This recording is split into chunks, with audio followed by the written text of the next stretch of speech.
Hello guys. Welcome back to my YouTube channel. This is your Junray PH. Wala bang turn on professional mode ang Facebook profile account?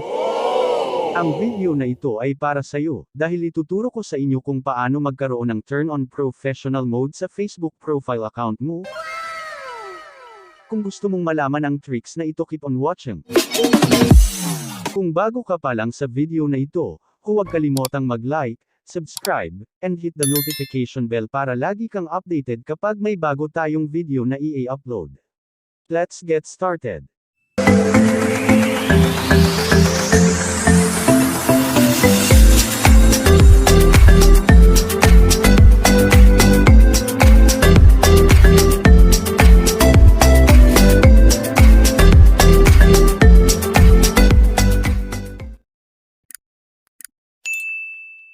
Buksan ang Facebook app at mag-login. Pindutin ang profile icon. Pindutin ang tatlong tuldok. As you can see, wala pong nakalagay na turn on professional mode. Para magkaroon po tayo ng professional mode, pindutin ang account status. Dito sa account status, dito natin makikita kung merong violation ang ating account. As you can see, wala pong violations ang aking account.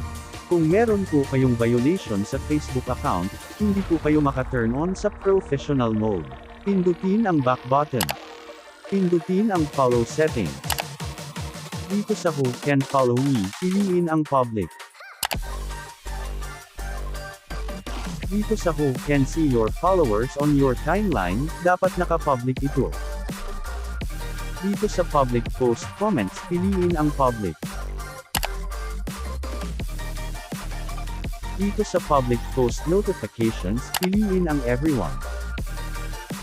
Dito sa Public Profile Info, piliin ang Public. I-turn on ang Comment Ranking. I-turn on din ang Off Facebook Previews. Dito sa Follow Setting, dapat naka-public ito lahat. Kapag naka-public na lahat, i-exits lang natin ang ating Facebook account.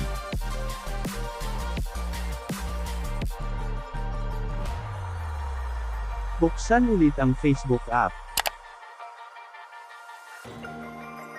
Pindutin ang profile icon. Pindutin ang tatlong tuldok. Ayan na guys, meron na tayong turn on professional mode. Pindutin ang turn on professional mode. Pindutin ang turn on. Pindutin ang back button. Para ma-check po natin na gumana ang tricks na ito, pindutin ang tatlong tuldok. Pindutin ang view as.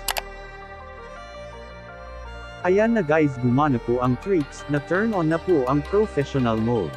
Paalala lang guys, kung wala pang nakalagay na turn on professional mode sa Facebook account kahit nagawa mo na itong tricks na ito, ang ibig sabihin ay hindi ka pa eligible sa Facebook professional mode. Kung bago ka pa lang sa aking YouTube channel, huwag kalimotang mag-like, subscribe, and hit the notification bell para lagi kang updated kapag may bago tayong video na i-upload. Thank you for watching.